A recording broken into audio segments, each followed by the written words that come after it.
Very nice. Let's get some music.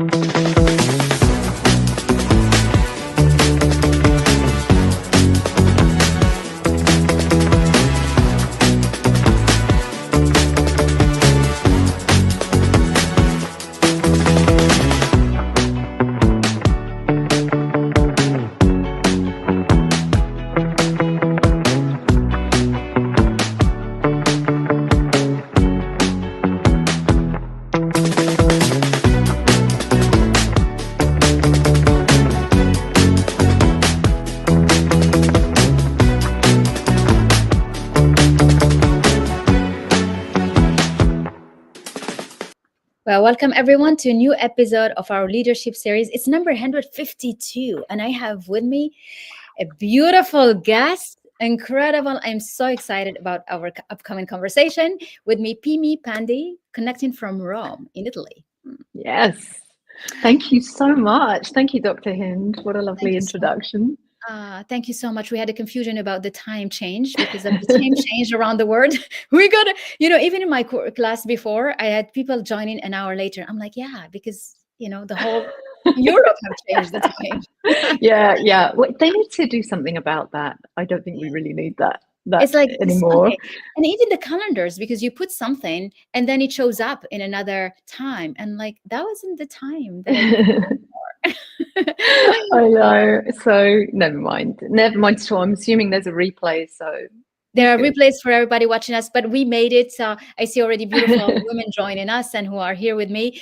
And you got to be here because we're going to talk about many things. You're a coach for leadership, but you're also a filmmaker. And I think that's the most glamorous part of who you are. It's just incredible. I'm like, she's in the film business, and you had your own film. You've directed one, isn't it?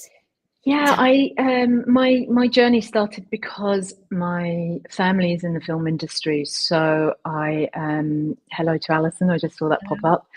Yes.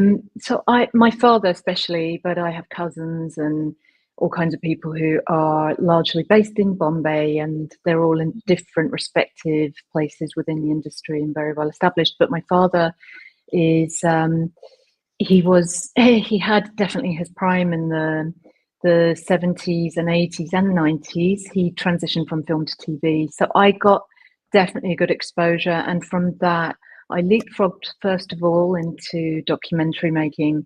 Wow. And that was a massive passion because I had causes and interests that were really close to my heart. And I was, I still consider myself a writer. I still consider myself a filmmaker. I myself haven't made anything recently, but I'm actually adapting a feature film script that there's a really nice little background to this actually, because it's based on the novella short story that a friend of my father's, a close friend, wrote in the 60s.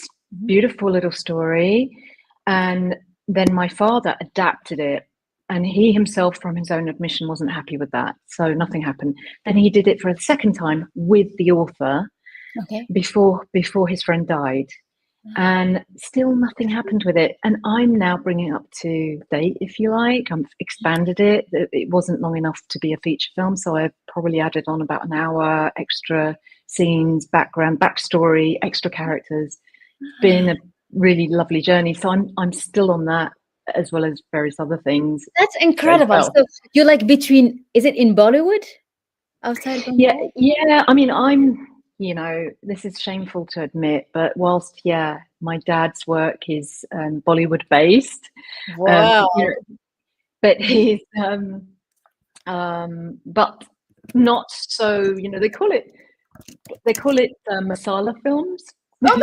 It's like they call it films of everything, and it's the music, the color, it's the glamour. It is. It's drama, it's the tears, it's everything. But this is an embarrassing admission, but I've never really been into Bollywood. So.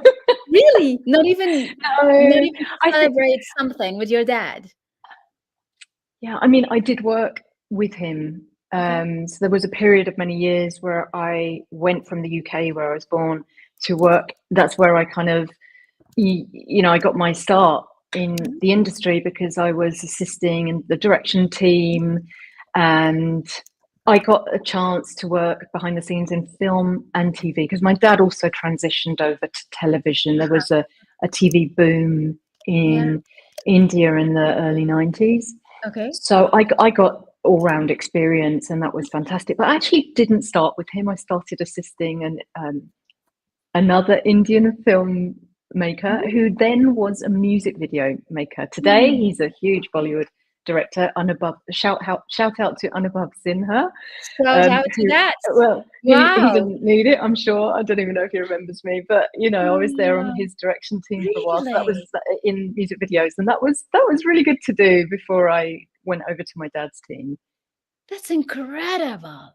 Amazing. So how do you bring all this knowledge and being part of this very glamorous life? Because when we watch a movie, it's like, wow, this is like another word. Because you've been close to that, and you're bringing it today through the work you do as a coach and leadership. Right.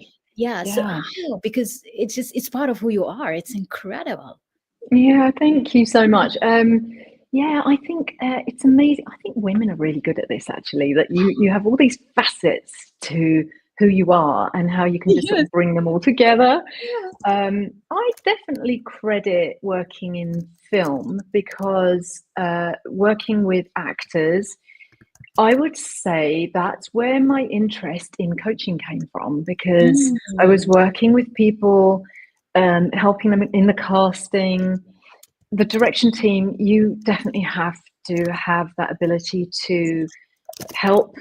You're supporting the ones that are the most glamorous, but you're supporting them to really bring to life that film. They're the ones that everyone largely focuses on, even though there's a lot going on behind the scenes, I mean, all the technicians and everything.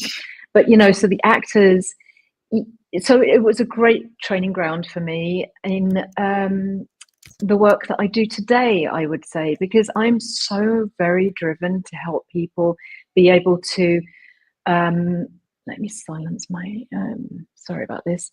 It's okay. I'm really interested in helping people own their authentic voice.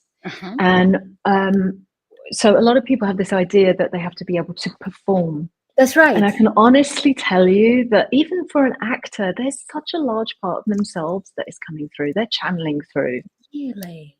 So I think you've got to be prepared to be very open-hearted, and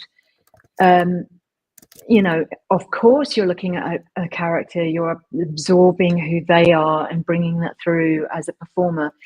But it's not just them. There's a lot of you that goes in there, and I think you have to be prepared to be very self-accepting, to become very authentic. And that's why we often see so many of our favorite performers, favorite actors and actresses, they seem to be very similar in different that's so true.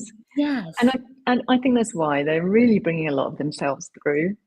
So the hardest part is actually for the filmmakers, the director, because he needs to be able to choose the actor that would embody that identity, and it looks authentic because that's who or she is, right? Definitely. And empathy. You have to have an empathy for the people you are trying to embody.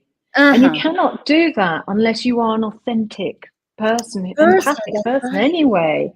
Yeah, definitely. So it's a fascinating world. And this is incredible. That's what I mean. I don't think it's largely all that boring. This is a big thing we're discovering today. So it's like acting is not performing; it's being authentic. I would say that because, but right? It's interesting because, so I've got this sort of relates to another theory that I have, which is that authenticity is about fully embodying who you are, fully accepting who you are. I call it radical self-acceptance.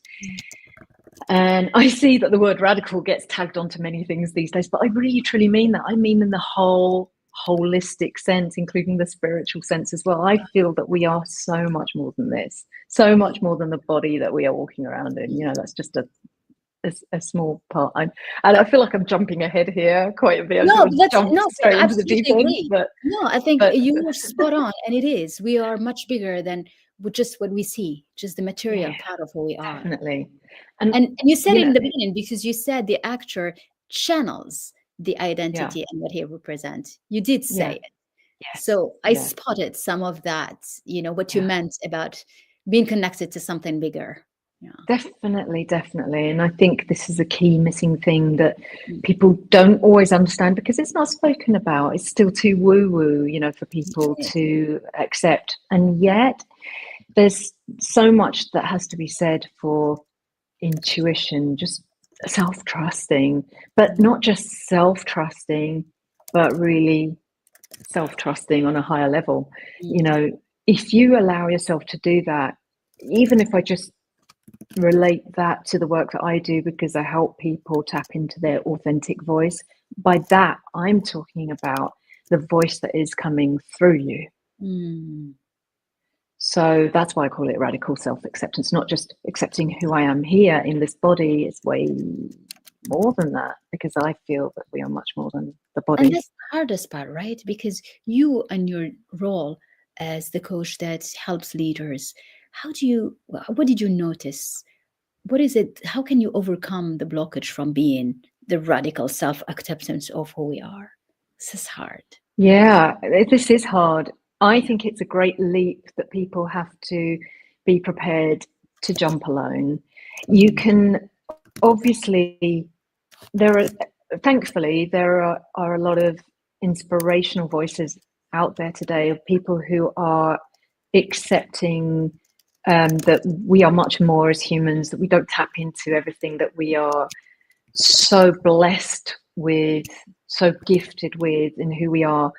Uh, and I think because of that, more and more people are speaking about that. More and more people aren't afraid to include their spirituality, and that doesn't have to be a whole big, deity worshipping crystal. I mean, crystals. I'm really into crystals, You but are right. But it could be, but but it doesn't have to go it as could be extreme, you meant. not Yeah. at all. It could just be. I mean, I have this theory that intuition is going to be, instinct is going to be the next big thing in leadership, that people will not be afraid to openly talk about that, because for Ah, me, yeah, I think because it it's goes, just always been, this is not new. it's From the actually not new. of time, people faced with big decisions, they follow their instinct. Yeah, but people don't talk about But that. they They'll don't talk. just, they might look back and say, you know what, I just had this gut feeling. But the minute we allow ourselves to accept that we know so much, the minute we allow ourselves to do that, and you can use any kind of permission that is going to help you get there, any kind of permission slip that's going to help you get there. The minute we do that, we are effectively holding the door open for other people to Mm, start trusting themselves on a mm, much more deeper, profound way, instead of always seeking external validation, permission to move forward. And I think, we your space, the space is beautiful and it's all mm. about leadership, but I think Yeah. leaders really need to understand that. And Yes. so that gap Mm. does need to be bridged alone. You need to take a bit of a leap Uh-huh. alone, but you're not alone Yeah. with it. You are not alone really with it. So many people are doing it at the same time. There's great That's changes yeah. that's And I happening think all this is the around us. very and this is the very reason why I'm organizing this leadership series, because I love what you're just saying today. It's like it's logic, it's structured, but in the same time, there is this intangible side, being the instinct that everybody needs to get to understand and to not be afraid of saying it out loud that I know what I'm going, and let me Yeah, just jump without yeah, to surprise myself doing it without that's expecting, right.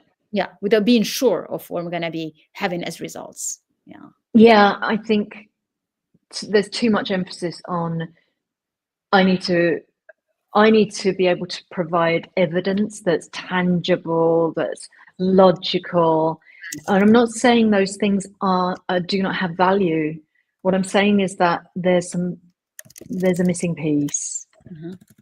And if we bring it all together, and that central piece being tapping into that essence of who you are in a much bigger sense than just this three-dimensional living in a body. I think of it as a shell. I think the essence of who we are is something much bigger. I'm talking consciousness. So if we allow ourselves to tap into that, we're bringing in something very powerful into our leadership toolkit. I agree. And this is so powerful because it's almost like you bring in a new angle into leadership with the work you do. Yeah. And Yeah. the fact that you have your background in filmmaking and working with actors, because in reality, even leaders and CEOs, they are actors of their own lives, right? Oh So my God, it's so true. Can I tell you something? Like when I started working in coaching, and I work online largely, like a lot of people now. But 13 or 14 years ago, I was visiting people in their offices in the financial industry, and these were largely well-established people, but they all had really the same problem, that they hit a point in their growth, in their career growth, their success, where something was telling them that they just were not enough, that they just were not worthy. So therefore, they couldn't give presentations. They couldn't raise their hand in meetings. They couldn't trust themselves to assess a company. I was working with executives in Moody's, for example. Conflict resolution and all of that. And it was very difficult for some of them to own their voices and trust it. And I really think that everything that you really know so much, and you know it because there's a point where you're thinking, I know this, but I'm just too scared to vocalize it. If you give yourself that trust, if you give yourself that permission to just go, don't question, you just go with what you know. Love that. There's so much strength behind that it just impacts people straight away. That resonates with them. They trust you more. They do. They trust you more because you're in the movement. You don't just stop. But what happened to these examples that got them into becoming doubting their own worthiness? At some point or other, they would hit that ceiling, this doubt. And for a lot of them, it was so distressing. This was a moment where potentially their success could crumble because the slightest thing could knock them down because they didn't have this core confidence. And so it could mean that, they don't get the promotion they want. They lose all their confidence. They go spiral into depression. Yes. They themselves down. spiral down, exactly. Or they self-silence. There's no from one disappointment. Does it always need to have a one trigger? Disappointment. I know. Is it always a trigger from something professional, or could be something outside? I paid a lot of attention because I'm really emphatically interested in people, and I care, and I really care, and I wanted to understand what's going on, and it's never, the starting point is never in the career, it's before, and it's something that they have squashed down, because it's too shameful. It reflects a weakness of some kind. And then before you know it, you're on the leadership pathway. It's even harder. Yeah, because it's still there. It's still there. It's just like somewhere hidden in a box. But one day it was just like, up, I'm here. Yeah. But everyone shares it. We're missing some things when it comes to education. We really do. Because they never told us. They don't tell us this kind of thing. And so, if we understood that it's okay to be fundamentally human, it's okay, it's not a weakness, Yes. then we're going to have a very different kind of leadership being born and bred. I love We're that. going It's not a weakness to be authentically human. yeah, And human means all these emotions will yeah, rise. Yeah. absolutely. And then when you really understand the human and what the human is about and what the human's here to do, then you can start appreciating that, actually, I haven't been allowing myself to be fully experiencing this human self. I Yeah. haven't been appreciating the human experience because I've been shutting off so much of who I am in this human experience. Wow, this is so powerful.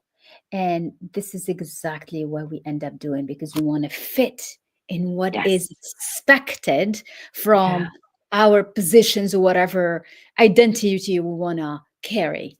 And 100%. you let one a part of you just die or hide or whatever it is. Yeah. It's Yeah. like, It's like cutting off a limb. And it is really difficult. You're walking around discombobulated, trying to fit in with everybody else because you see them as whole. So mm, all you're doing is projecting. You're projecting, you're projecting, you're projecting. And energetically, what that feels like is that you are really weighing other people down with the expectations for them to be so whole that it allows you to show up in some way that's accepted by the outside world. wow, that's very heavy. And that's unfortunately what happens. It's like you project, you put Yeah. pressure on others, you put Yeah. down yourself because you're like, Yeah. I'm so far away, but I Yeah. put that other person. And it's hard. It It's really is. hard. It's so disempowering for yourself, It really you know. is. We have a lot of comments about the shame here. It is one of the goes so deep. It is often one of, yeah, well said, Alison. Yeah, Um, that's beautiful. Yeah, awareness, exactly. carry, yeah, awareness. So how this is incredible because what your work is so profound and it is about leadership, but it's connected to the roots of our being Yeah, and who we are. yeah, it is. Yeah, that's why I call it radical self-acceptance. Yeah. And do So you think it's actually not so radical. It's it is, natural. yeah, it's not, I was going to say, because when you add the radical, it's like, that word scares me. So should we even want to go to that direction, But it's actually just It's actually reconnecting. who we Yeah, are. It's who we are, and I think who we are.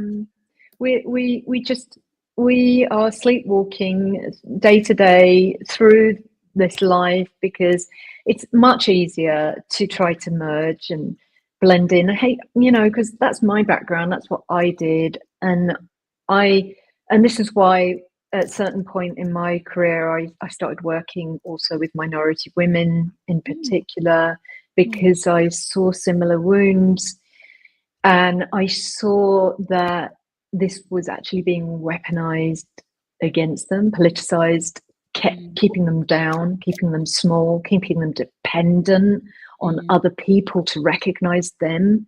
And this is mm, not helpful, It meant that they're not really trying for themselves. They're mm, just instead developing something that is really unhealthy because it can again spiral down into mm. this entitlement of I am owed recognition, I am owed to be seen. But you have to, it starts with you have to see yourself first, and we all share the same thing. We are beautiful, Yes, already whole, absolutely. already worthy human beings. We're born that way. We are beautiful, we are already whole, and we're already worthy human beings Worthy. for Yeah. everything. Yeah. Worthy You're for born that way. We're born that way. So everything else is a bonus on top of that. There's nothing to prove. Yeah. But so we just need to come back to that truth Yeah. because we Yeah. lost it somewhere on the way. Yeah. Yeah. Yeah. And And I can understand that because, for how long, take women, for example, how long have women been seeking that kind of recognition always from the outside, and as yes. soon as we start making shifts, all your attention goes there and you Mm, start, you know, emasculating it. It's almost like, oh, I have to really, I have to hold on to it. So I have to be even more, and it becomes quite forced. yeah. Actually, we need to go back to the essence of who we are, and have that balance of those energies, the masculine and the feminine, Yeah, you know, I that love that. divine That's feminine. and So that applies to everyone in leadership. It's like yeah, it's both. It's not just everyone, working men hard and in men and women. masculine paradigm, but it Yeah. has also that other side that is more emotional. Yeah, the spiritual, the Spiritual. intuition we're talking about. Yeah. It's a very divine feminine principle, but it's within us all. It's just that it gets Mm, shut off. And for men, the sad thing is, you know, it's not safe for them to do that. It's mm, not safe for them to explore that, because, you know, it's been beaten down. You don't explore your feelings, you know. So that's a whole other topic. mm. But you know, we really need to come together here and support each other, and Yeah, I think that's a you good know, call to everyone. It's really yeah, to come together definitely, to just give understand the other. Just give a yeah, space. Just give them a break, you know, like no more tension, no more pressure.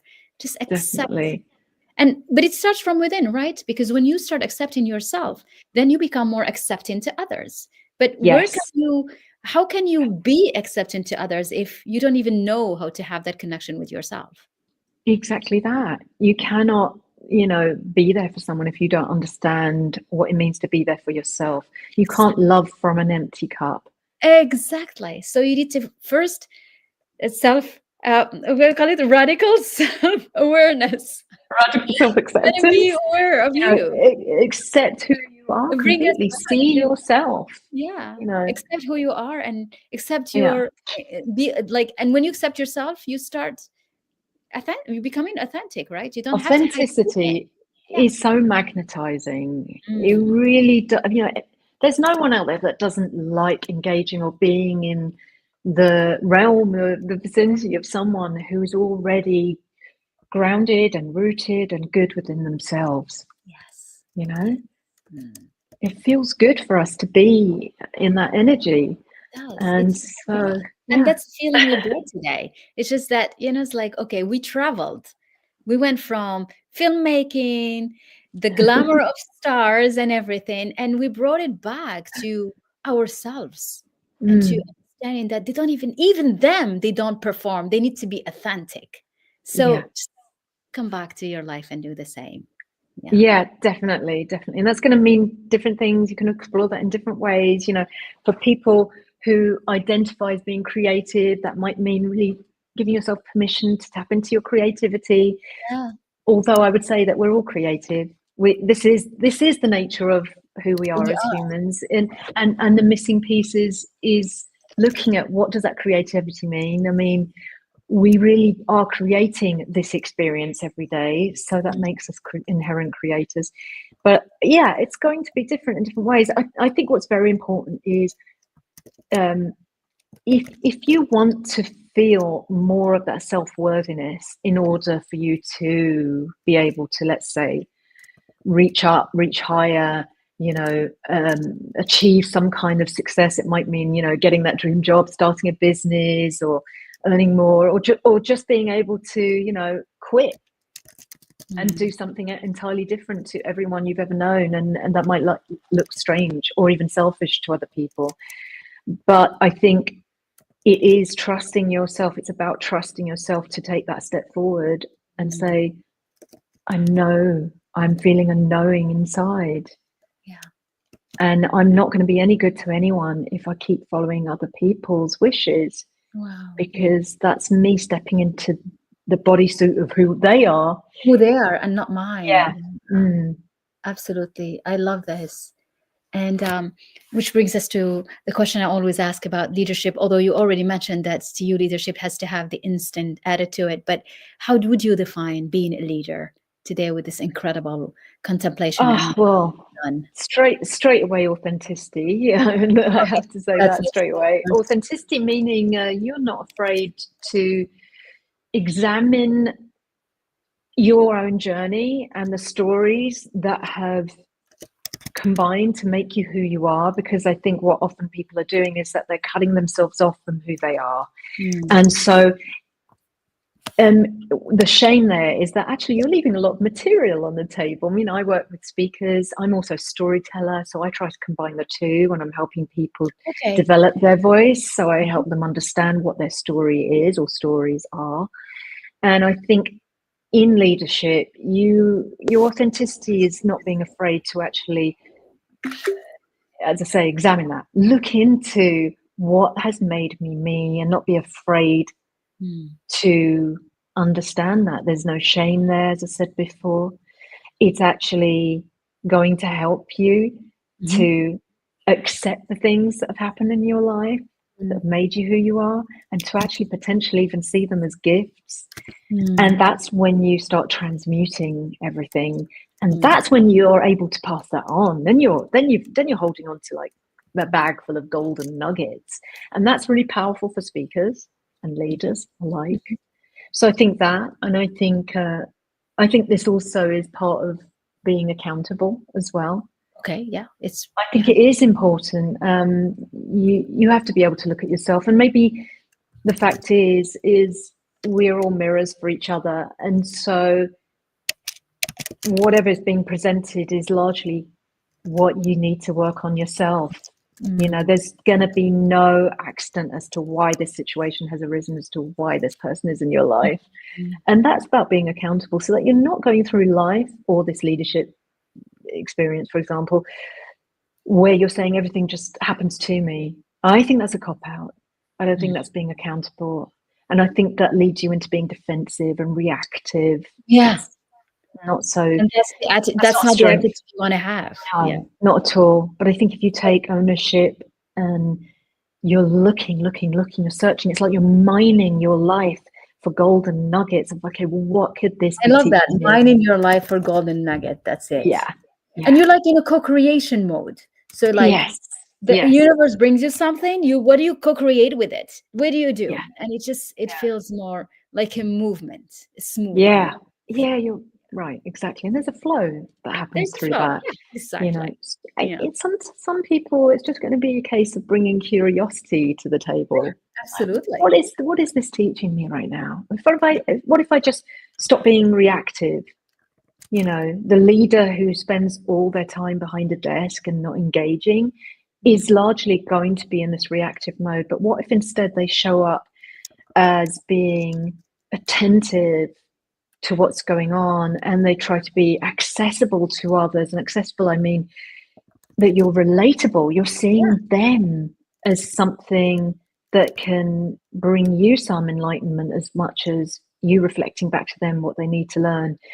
And relatability, by the way, is so powerful. That's why I think it's really important for you to look at your own stories, you know, because you can't really lead if you're not allowing yourself to speak the same language as other people. You may be 20, 30 steps ahead or not, but when you do that, when you're allowing people to relate to you by being authentic and transparent to however comfortable a degree you're prepared to do that, you are not just then opening the door for people, but you're also giving them a hand coming through.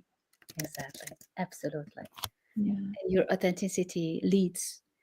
And is the leader in you, actually.